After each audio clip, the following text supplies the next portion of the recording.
What's going on, guys? Alex back on the New England Shakeup, episode 12. We are so happy to bring the NBA Finals preview. Cam and I are going to be doing a very deep dive on that. But for sure, guys, today we have, some good news. We finally have our first sponsor. With no further ado, this podcast is brought to you by Gordon Ramsay Burger on 116 Newberry Street in Boston, Massachusetts. Guys, if you guys haven't been there, go and grab a burger, go sit down with your family. It's such a great family environment. Cam and I had a blast when we went there. It is amazing. Cam, say what's up to the people. Welcome in. NBA Finals is upon us tonight.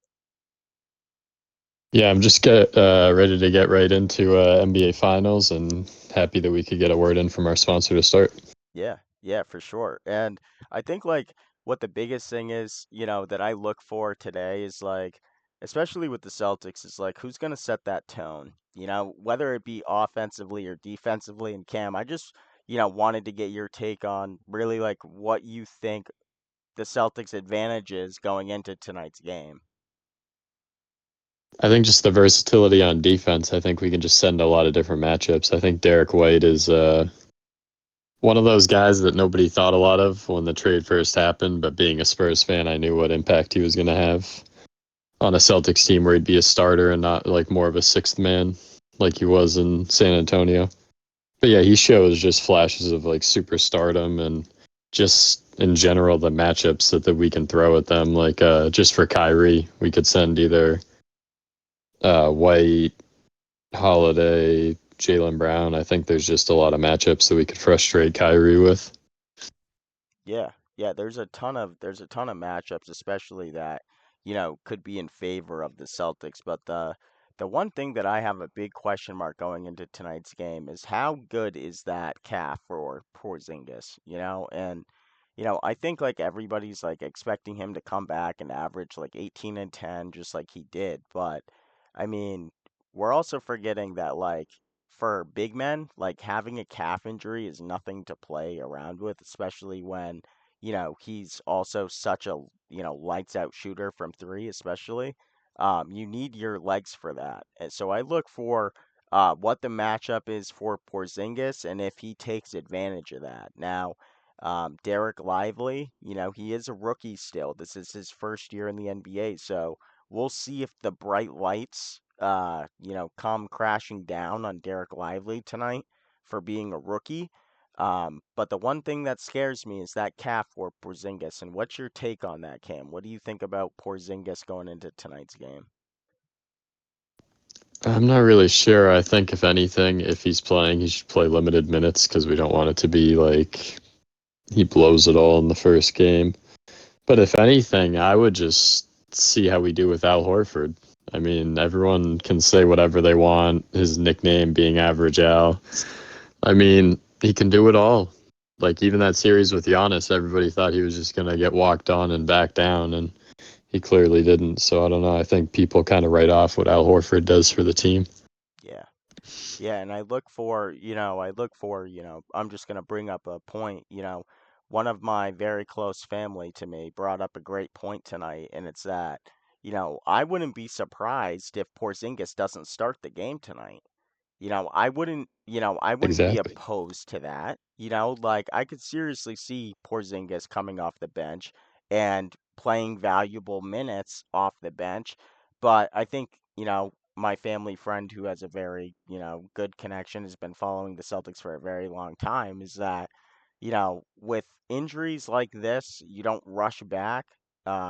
So I just think, when you go so far as to getting to the NBA Finals, you kind of are expecting Kristaps Porzingis to be like that third head in Boston.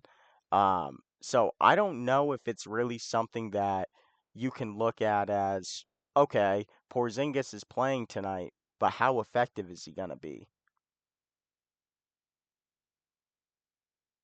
Yeah, I don't know. If he's not fully healthy, what's the point of bringing him back? I get that exact point. Yeah. Yeah, so it's just like, if Porzingis gets on one of these like, you know, oh, I'm hurt, oh, I can't play, then it's like you rushed him back for literally nothing. basically. You rushed him back for the same reason that, a few years ago they were rushing back uh Tatum and trying to get Tatum healthy before the playoffs because they literally had no one to go up against Brooklyn. So, we've seen this story before, and I just don't know if it's one of those things where it's going to be a lingering injury and not something that is going to be one of those things where, it one happened one time and I'm fine and I'm good and I'm going to go average 20 and 12. I think that's an unreal expectation to have for Porzingis, but guys, this is the realist, podcast for New England sports right now, and we're gonna go out on a limb and say, like, guys, we could be wrong. Like, Cam and I could be wrong tonight going into tonight's game. Porzingis could get the start. Porzingis could score 20 and 15 and make us look like bozos tomorrow. It's a possibility. But as we sit here right now, he hasn't played in a month and a half, so we're taking it as don't rush him back. See what he has. See if that jumper is still, as efficient as it was before injury. And I think you just let the chips fall where they may. I mean, am I wrong, Cam? No, I think you're spot on with it. Another point too, guys, that we wanted to get into is, what does this look like? What is the Celtics fan base? What are they bringing to tonight's game? And you know, I think Cam and I brought up a great point last week is like, any player, any rival player that comes into Boston, like you name the players, Derek Jeter, Alex Rodriguez, LeBron when he was on Miami, LeBron when he was in Cleveland. All of these people that have had to come to Boston that are like, rivals of that city. I mean, have we really ever seen a fan base as Boston hate a player more than they hate Kyrie Irving? I mean, I'll go out on a limb and say that maybe people hated Johnny Damon when Johnny Damon went to the Yankees, but I don't think there's been any more hatred towards a player as a Boston sports fan than there has been to Kyrie, Cam. Am I wrong? I know there's definitely a lot of hate coming Kyrie's way. But I don't know. He also does kind of feed off of stuff like that, so I don't know how much that'll help us. I mean, usually that would help us, Yeah, but Kyrie's kind of different. he's a different beast, Kyrie. Yeah, guys. So, the greatest thing about, what's going to make this final so, awesome is the fact that, we've been waiting for this Celtics team to get it together for the last 5 years and bring this championship home. And, if there were, any time that they had to win, it has to be now because, Cam, I don't even think we want to think about this right now. But what if they don't win? What happens if the Celtics don't win this NBA championship?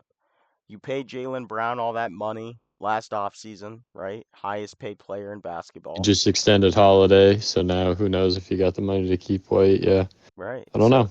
there's a lot of I don't question know what marks. happens if we don't win it. There's a lot of question marks, right? And, I want to get into a point where, we always talk about, the star players and, how Luka Doncic is going to play, how Tatum's going to play, how Kyrie's going to play, how Jaylen Brown's going to play. Cam, I think we both know that every NBA champion, there's always that other person that overperforms, right? Who is it for each team? Like, which player for each team could you say I could see them overperforming? For both teams, I'll give you two for the Celtics, and I'll give you one for the Mavericks. I'll give you either Derek White or Al Horford's going to have a monster series, in my opinion. And then for the Mavericks, I'd probably say PJ Washington's going to be the guy that shocks us. Yeah, And probably has like the second most points throughout the series for them. yeah. And, I don't hate those at all. I don't. But I think the player that is going to stand out the most is the player that really has, I think, the most to prove. Um, I think it's going to be Drew Holiday, Cam. Like that's Yeah, I who could I see that. think is gonna like, shine in the brightest stage, and it's not only just because of his defensive prowess, it's because of the simple fact that, you know, he went from Milwaukee, got traded to Portland, didn't want to be in Portland, and then the Celtics wanted him and they extended him. And, you know, Bucks fans and the Bucks front office right now, they look pretty stupid because you traded Drew Holiday for a better offensive player in Damian Lillard, but injuries happen. People are going to say, make the excuse, but let's be real, guys. If Drew Holiday is on that team over Damian Lillard, then maybe Giannis isn't playing so many games. Maybe Giannis doesn't have to average 30 and stop the best player on the opposing team. Because let's be real, when Giannis won that championship, he wasn't the best defender on that team that year. No way. It was Holiday. Holiday guarded their best perimeter player every time. Every time. Giannis was guarding, you know, their second best low post scorer. And most of the time in the Eastern Conference back then, they didn't have a lot of power forwards that were hanging with Giannis. Um, but my great take today, Cam, is that I think Drew Holiday overperforms in this series. And I think it's going to be the first time that people are going to be asking themselves, like, why isn't Drew Holiday an all-star? Why wasn't Drew Holiday an all-star this year? I think that's going to be a big thing that happens. There's a lot of Celtics that got a lot to prove. Drew Holiday being one. Another one is Peyton Pritchard. Um, I could see Pritchard overperforming as well. The thing is with Pritch is if he gets hot and he stays hot, if he scores 10 straight points off the bench and gets going, he's going to have 20 by the end of the game. And that's really all you need when it comes to Payton Pritchard. You need Payton Pritchard to step up on the bench, especially offensively, because when Brown or White or Holiday needs a break, you need to be able to withstand your own. And if you're not withstanding it defensively, you better be putting, hoops in the basket. So I could see Peyton Pritchard and Drew Holiday for the Celtics. The person on Dallas who I could see like really outperforming their role, especially a kid who's been shooting the ball pretty well. I love the pick of PJ Washington. Completely agree with Cam on that. But the other person I could see outperforming is Josh Green. Josh Green is somebody who, when he comes off the bench, he's one of those like impact players off the bench. He's one of those players like a Josh Hart who's gonna do everything, who's gonna rebound, who's gonna play defense, who's gonna, pass the ball when he needs to, who's gonna score the ball when he needs to. I could see Josh Green having a good series as well. It's just a matter of, if Jason Kidd trusts him. But Cam, I want your take really quickly on the coaching and what you think the coaching, when it comes from coach to coach, from Jason Kidd to Joe Mazzulla, who do you think has the edge going into the series tonight? But Jason Kidd definitely has to have the edge. The first Celtics game I remember going to was Celtics Mavericks, where Jason Kidd was actually the point guard and hit a game-winning three just off like I don't remember, just like a weird inbound where nobody thought it was going to him. So he's a tricky coach, and we've seen him do less than honorable things to get in favorable positions, like when he had the guys bump into him, so he spilt the drink. I think he has a lot more to give and will do a lot more, kind of do anything to win it. So I don't know. I'm kind of scared that Jason Kidd's the coach.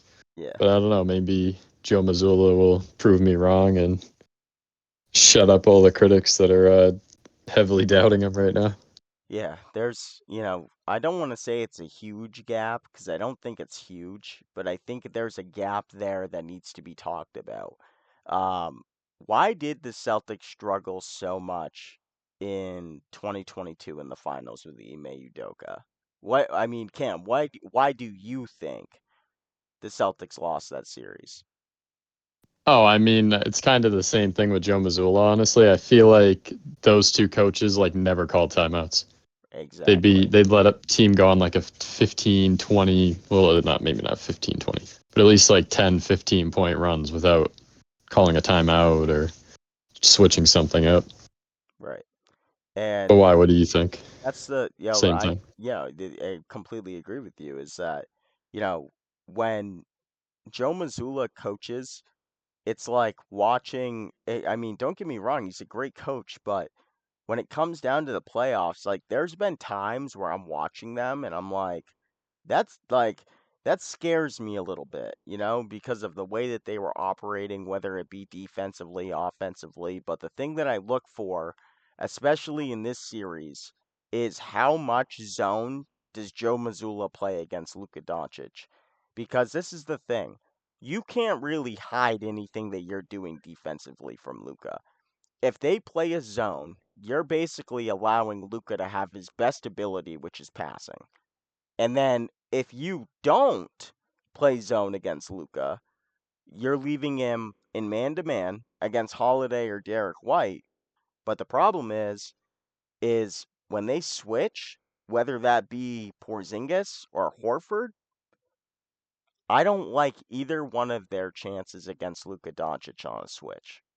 And that's going to be the key is can the Celtics fight over those screens and not allow the switch to happen? Because if the switch happens against Kyrie or Luca, they're going to have a field day. And Jason Kidd is going to put Luca and put Kyrie in the certain spots that he knows, whether it's a zone or a man defense, that they're going to be able to beat it. And Yeah, having been an elite player, it just shit like just exactly what you were saying. Like he's gonna put them in such favorable positions where we're not gonna like Porzingis or Al Horford on Luca. But I think I have a hot take where I think Al Horford defends Luca a lot better than Porzingis does. yeah, Even though Porzingis has played with him, played against him. I don't know. yeah.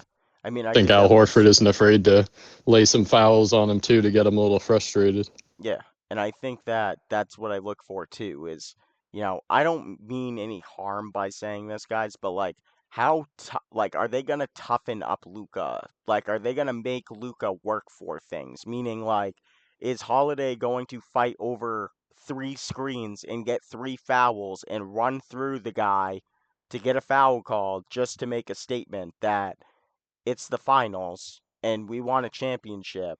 Now, I could see that happening. I could see this series getting very, very chippy, and I think it starts tonight. I think it's like one of those series where I think Tatum and Luca are going for the throne. Like these two motherfuckers, excuse my language, are going for the next throne. LeBron James has held the throne for the last 20 years. There needs to be somebody else to take that throne and eventually sit on that pedestal. Luca and Tatum are fighting for that for the next 5 to 7 years, in my opinion. And it starts tonight with the finals. Um, and I'm also going to have a crazy hot take because Cam said one earlier. I don't think this will be the last time these two teams meet in the finals. I don't think. I think this is the making of something special in my opinion. I could see this possibly being Golden State Cleveland-esque, where there's multiple matchups of finals between a couple years here and there. And who gets the last laugh, we'll see. But I wanted to ask you your opinion on that because I really think this series is gonna do wonders for the NBA. I could definitely see this as one where the teams play again, but I'm gonna add another layer onto what you were saying and maybe another small hot take. I feel like the next time that the Mavericks play the Celtics in the finals, Kyrie won't be on either team. Yeah. I don't Yep. know if he goes to LA, if he goes to Miami. I feel like he's definitely going to do something, somehow not be. I mean, he'll probably play on the Mavericks for another year or so, but I don't know. I got a weird feeling he's going to go to a different team some point soon, Yeah. especially if they don't win. If they win, probably not, but especially if they don't win. Yeah. Do you have any other things looking for into the game tonight, Cam? Do you have anything that really like strikes your eye, makes you, bring up a point about anything that you're looking for as far as the game tonight? I don't know. I think I'm gonna have my eyes honestly on how PJ Washington plays because I think he's gonna be that piece that the Celtics kind of overlook because everyone's already on high alert for Kyrie and Luca, of course. So I think they're kind of I don't know, overlooking him, but we'll see if he actually makes a huge impact or not. Because I don't know. I think that's his first finals he's been to, right?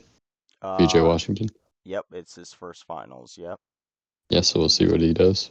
Yeah, and it should be one of those games where if PJ Washington does shoot well, usually the others don't. And Yeah, no, that's been exactly. that's been something that, has definitely been talked about is like, can the Celtics guard the perimeter shooting?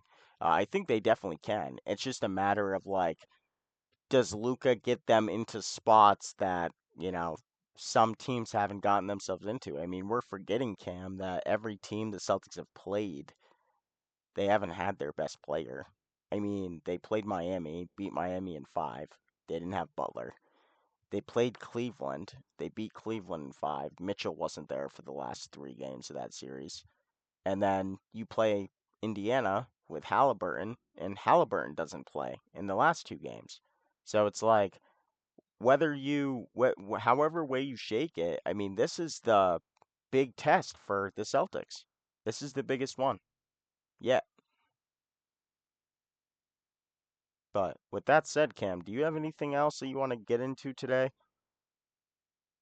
I don't know. What were the reports? Is Porzingis definitely playing or He might is not be definitely playing? Did you playing see? tonight. They have not announced if he's going to start or not. They have not announced that yet. No, okay. So he'll definitely give it a go tonight. It's just a matter of if he comes off the bench or not. Cool. But with that said, I think we are going to wrap up Yeah. episode 12. With that said, guys, we are going to close out with our closing sponsor. Cam's going to let you guys know about our new sponsor. We started off earlier with Gordon Ramsay Burger, but now we also have another one. So, Cam, let the people know. Yeah, so this was the New England Shakeup brought to you by Crazy Good Kitchen on 168 Newberry Street. And Yeah, yeah, this is one of my favorite spots to eat. And guys, I'll see you on the next episode. Let's go, Celtics. let's go, Celtics, guys. Let's go. We are going for Banner 18, the New England Shakeup, episode 12, and we are out. Peace.